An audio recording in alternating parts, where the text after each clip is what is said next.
We will do question and answer. If you want to raise your hand, I will walk over to you with the microphone so we can ask the question. Then I'll let Chuck and Gordon decide who they want to answer the question. Thanks. Jim Beckman, self-proclaimed amateur know-it-all. And I've been in the industrial and hazardous waste business my whole career, and alternate energy and all that kind of stuff. And I love our environment, and I appreciate pollution prevention, and I'd like to see it on the right, on the right basis. I mean, anybody that's been to Los Angeles 30 or 40 years ago and saw the air, basically you can't see it now. So we've made a lot of progress in pollution prevention, and the whole premise of climate change and global warming and whatever just kind of really throws me for a loop. But I saw some cool things in your slides, and I wrote a bunch of questions down. I don't want to hog the mic, but one of the optimistic things I see is reforesting, and I think I saw that on your slide, and I forgot your name already. Chuck. So like, there was a net contribution to carbon dioxide sink, I guess might be a good word, due to reforesting versus the deforesting effect. Did I read that accurately? Yeah, if you cut down a bunch of trees, if you did it too much, you would get less carbon taken out of the atmosphere because the biosphere absorbs it through plant life and trees. So it would have that effect, but you'd have to cut down an awful. You'd have to cut down an awful lot of trees to be able to make a difference. Each one doesn't absorb that much. It would take a lot. Right. But it would have an effect if you did enough of it, no question. Right, well, I saw numbers on your graph, so I thought maybe you had a source that said, indeed, we are reforested to a greater extent. Yeah, and Gordon showed the plant life has been, the planet's been greening. So that just tells us as the temperature of the planet gets warmer, the carbon cycle is enlarging. Nature's putting more into the atmosphere, and it's also being taken back out. That expands that whole cycle in warming. And then there's one, I get most of my information from the internet, like all of us, we amateurs. Very good. So there are other intellectuals here that don't get it from the internet. So I've had trouble discerning the graphs correlating temperature versus carbon dioxide. And some of those graphs are hard to read, and some of them look clearer to read, and sometimes it looks like the Earth's temperature changes or the carbon dioxide changes. It does. And so, to me, that totally contradicts the whole carbon dioxide as an impactor of... It absolutely does. As the temperature of the Earth warms, the CO2 outgassing from the oceans goes up, and the amount that goes back in goes down. It's a double whammy where the carbon reservoir in the atmosphere will go up with temperature, and it will far exceed anything the human component can be. Right. So it's not, to me, just that graph right there says it all. It's not CO2 driving the temperature, it's temperature driving CO2. And that's what the ice core records also validate. Remember when Al Gore shows this, he shows a fairly low-resolution picture showing that's right. the temperature going up and down, and the carbon dioxide being And essentially looks like overlaid there's a on. correlation. Right. So he assumes that it's carbon dioxide driving temperature when it's really temperature driving carbon dioxide. Right. And that you get from a finer look at the slices of these ice cores. And you see that in virtually all situations, the temperature changes first, and then it's the process that Chuck just mentioned. And to me, that just invalidates the whole thing right there. Well, yes, that invalidates one portion of it. What really invalidates all of this are their climate models that encompass everything that they believe about this whole process, and then you compare them with data, and they don't match. That's the game over sort of situation. Well, thank you for your presentations. Good question. Do I have another question? No. Oh, man, I'm traveling, aren't I? Very good. Hi, Bill. Okay, the question I have, there's two absorbs carbon dioxide faster and more efficiently, grass or trees?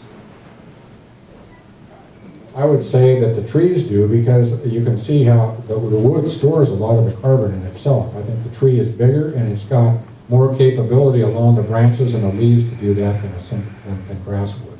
But the grass dies also every winter and turns back to carbon dioxide or loss.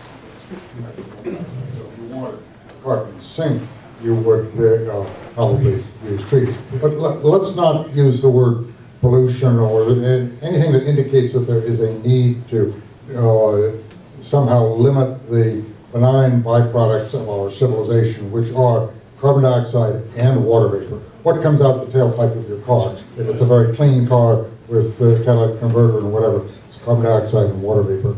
That's what powers our civilization. That's what powers us. We're breathing out carbon dioxide, we're breathing out water vapor. It's benign. It's part of the world that we live in. And when I was flying professionally, I always tried to bump the power up a little bit to get the passengers where they were wanting to go faster. That puts a little more CO2 into the atmosphere. The planets love that. The other question I had was, do older trees absorb carbon dioxide faster than young trees? That kind of comes back to the issue of, the environmentalists want to save all the forests. They want them to say, like our forests that were burned down during the Tillamook burn, and everybody wants to save those. They were reforested by the community so they would have sustainable forests in the future. But now they're beginning to get 70, 80 years old. Trees are. I'm not an arborist, so I don't know whether the old ones absorb more CO2 faster than the young ones. I would tend to look at the size and the number of branches. I would think give you some answer to that. But you're absolutely right about what's happening to the forest. These whacked out environmentalists who made a lot of the federal laws with respect to our forests. We're telling the U.S. Forest Service, you're going to change the way you manage the forest. We don't want you cutting down any more trees. And the problem is diseases get into some of those trees. The wood rots, the trees die, and it becomes a volatile fuel. And then when you have a hot weather season or thunderstorms in the summer, like we've had, it's a big reason why a lot of these forest fire years that we've had recently, where there's a lot of smoke in the air, this is coming from direct mismanagement of the forest. It has nothing to do with our climate. The climate is largely unchanged. And by the way, when they had the hot summer in Australia, you'd read about all the fires, the whole continent's burning up according to the news reports. They didn't tell you that the environmentalists set the whole damn country on fire. They were deliberately setting fires, these environmentalists, to try to make it look like the climate is doing this. I mean, this is how dishonest some of these people are. It's really sad. Well, forest fires certainly change the equation. The forest burns is not going to be storing that much carbon. And the environmentalists are correct that over the last several decades, the incidence of forest fires have gone up. They blame that on carbon dioxide and whatever. But if you look back at the entire record, you see that in the early 20th century, there was a vast amount of acreage burned in Oregon due to forest fires. It dipped down to a minimum, and then because we haven't been doing things too terribly well with our forests over the last several decades, it's again gone up a little bit, but a tiny bit compared with this massive burning in the early 20th century, which had nothing to do with atmospheric carbon dioxide. It had to do with perhaps other human factors, but not anything connected with climate change or atmospheric carbon dioxide. Hi, Ray Biggs. I belong to the Oregon Small Woodland Owners, and I'd like to concur exactly with what you said. Oregon State University had a slide presentation where they had a split screen, and the bottom line is these forest fires are caused from material laying on the forest floor. So if those contractors don't get in there and selectively clean up this fuel on the ground, and then a lightning strike comes down, so number one, we got these tree huggers saying don't cut the trees down. So we're losing the trees by forest fires, we're losing our firefighters, and we're wasting money, and we're losing the trees anyway. So the way to save the trees is get in there and cut some of them down, manage that property properly, and then grow some more trees. That's right, and you can use the wood too. And what happens when they mismanage it? It burns up in these massive fires, and what are you doing? These environmentalists say, oh, we gotta save the forest, leave them alone. You whacked out capitalists who wanna cut everything down and ruin it. They develop these policies, and then when there's a fire that burns it down, what are you doing?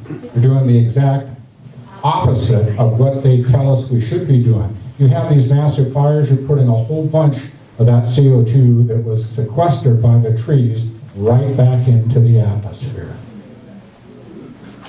Along that thought of managing forests and everything, back in the, I don't know if it was the 80s or the 90s, but there was a gentleman who was in charge of managing Yellowstone Park, developed a philosophy of let it burn. And it's a very unique micro ecosystem. And over time, as he let everything come to play and nature get back to doing what it is, yes, they did protect some of the houses, but they let everything burn as it normally would. And over time, what they saw was that the fires would burn on a 5 to 7 year cycle, but they would get extinguished as they came up against where there was a former burn line. And so the fires were a natural part of the health, and these pine cones that were resinous and all over the place that never did anything, as the fire would burn through, it would melt these pine cones, and those were the first plants that would come back. And they were waiting for a fire to trigger them to come back and be the first responders and cause everything to recover. And because they were burning every 5 to 7 years, there was not a lot of extra fuel laying on the ground, so they didn't burn too hot, and they managed the insects and everything. And so our fire suppression over all these years, leading to all this excess fuel on the floors, has been one of the major reasons that the fires have burned so hot as to even take out old growth and everything.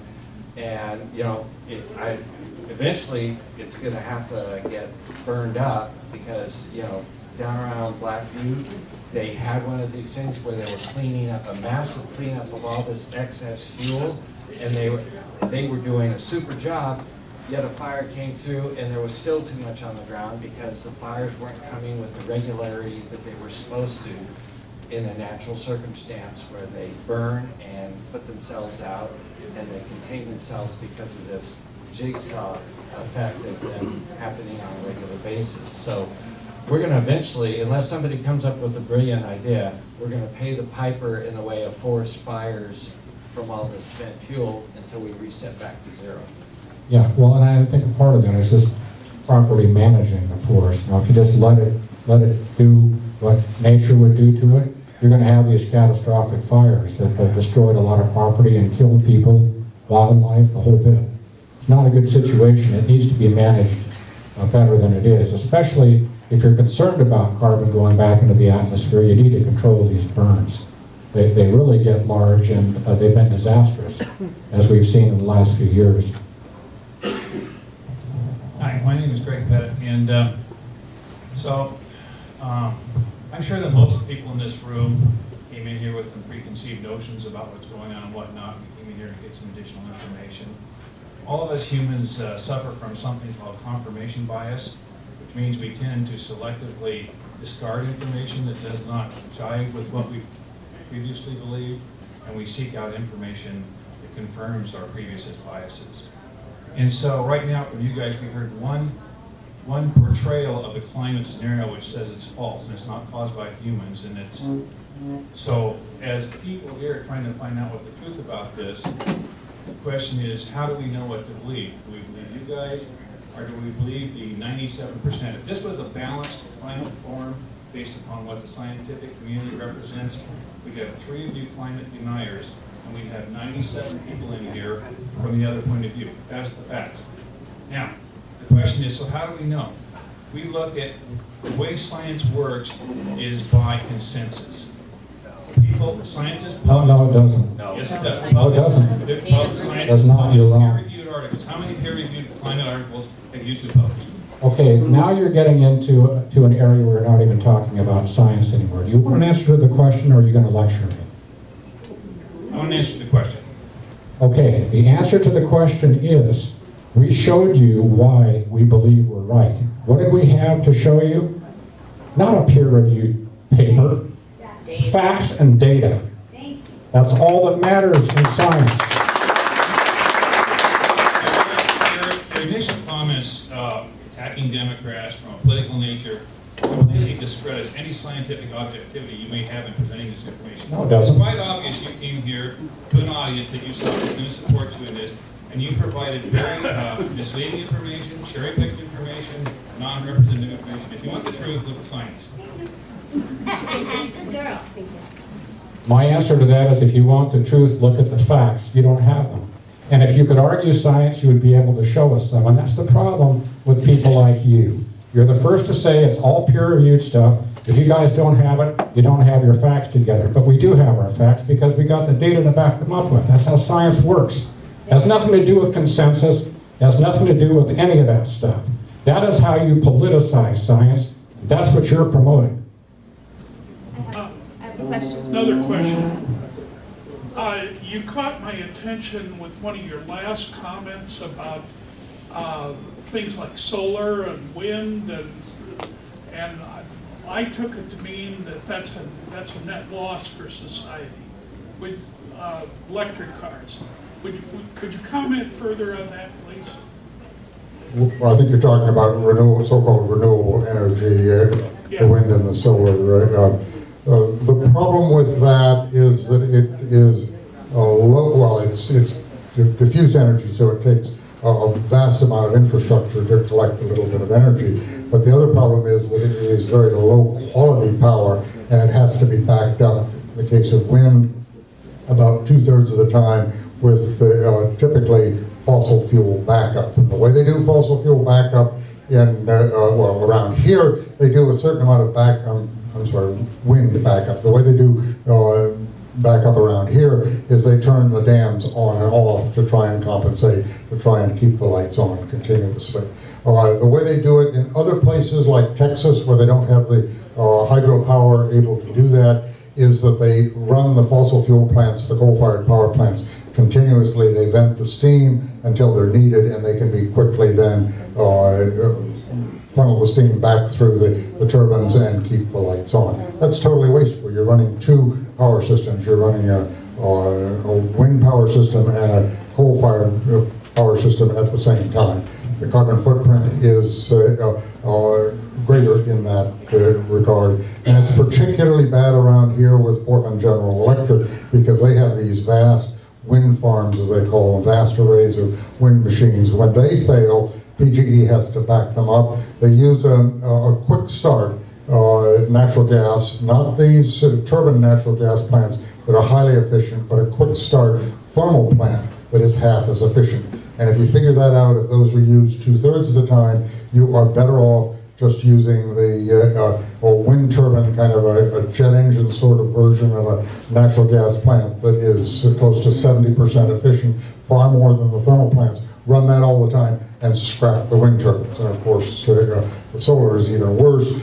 Even in California, solar is not a good idea, and Pacific Gas and Electric had to stop paying excessive rates for those homeowners who were producing solar. Even if the sun was out all day long, look at when it produces electricity. It produces it primarily at noon. That's when everybody's at work, when there isn't that much use of, that much demand for electricity.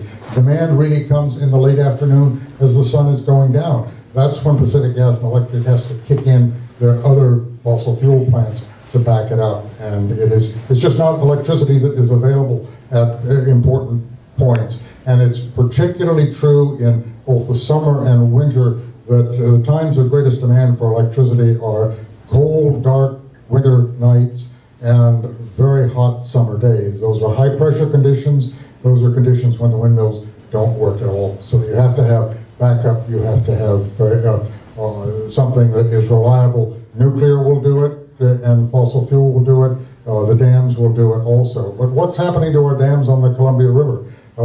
Engineers will know that if you turn things, car owners know that if you turn on car off and on all the time, it's going to wear out sooner. You turn on these giant machines that need to come up to a particular temperature, you wear them out much faster. So we're wearing our dams out trying to back up the windmills that we've got.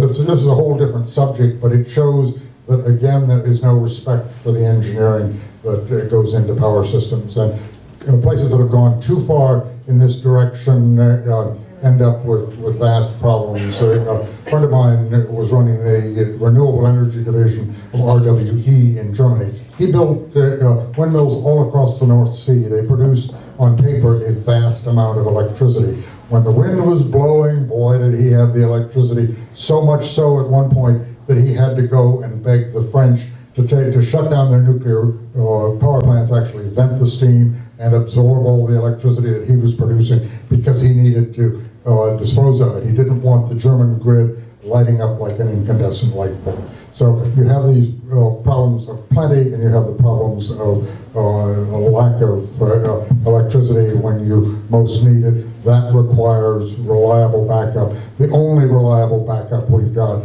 around here is the hydro, is natural gas and coal. And nuclear. Actually, we have one nuclear power station in the Pacific Northwest. Those produce the power, those keep the lights on. The other is useless, and it is spoiling the last natural open areas in Oregon. It's industrializing them. I don't know if you've seen what they've done to the eastern part of the Columbia River Gorge, but they have ruined it from my perspective. Sorry to sound too much like an environmentalist, but that's what these folks are doing to Oregon with these wind machines. People who live anywhere near them hate them because of the subsonic pulsing that they get, and the birds and bats don't like them either. They get chopped up, or their lungs explode due to the low pressure behind the blade. So they're doing a lot of damage. That is not a solution, and we don't need it to save us from global warming. We don't need it for production of electricity. I agree with my colleague, James Hansen, is the primary global warming guru, and I've talked with him, I've heard him speak. We agree on a number of things. One is that if you want to decarbonize, if you're so worried about carbon dioxide, the only solution to keep the level of prosperity that we've got is nuclear power. Now, the left simply cringes with the thought of nuclear power, and yet it's in France it provides most of the electricity. It can be done. It really is a very clean way to do things, and it's very concentrated. So you don't have to have nuclear power plants all over the place. You just have to have a few of them. But there's also nothing wrong with natural gas-fired power plants, with hydro and whatever. But don't worry about the carbon dioxide produced to force you into considering renewable energy as anything modern or the way of the future. Remember that those ideas were put to rest at the end of the 19th century. We don't any longer have any sailing ships because it is much more efficient to use steam provided by bunker oil, by coal, by diesel, or whatever. It simply works better, much more efficiently. Hope that answered that question. I have the privilege of making the last comment or question because we've come to our end. Thank you guys for coming out, by the way. In regards to Greg's comment, I've listened to you gentlemen before, and I've listened to others. Would you guys be willing, if they're willing to bring somebody out who disagrees with you and we have kind of a debate, would you guys be willing to come out to Columbia County again? Oh, sure. And have this debate? We did that just across the river in Clark County at one point. There were where we agreed to have 3 proponents of global warming and 3 skeptics. They were able to get anyone they wanted. We got anyone we wanted. In fact, I was one of them.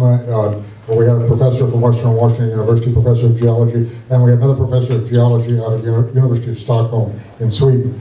They showed up with 3 ne'er-do-wells and started this business of 97% of scientists agree with us. I said, where are your 97? You've had exactly the same opportunity we've had to come up with scientists to defend this position. The fact is that scientists on the other side aren't willing to stand up to us because we can cut them apart. And it's not because we're good debaters, we're obviously nerds, but we have all the facts on our side. It's easy to defeat people who, with the science. Yeah, who are we?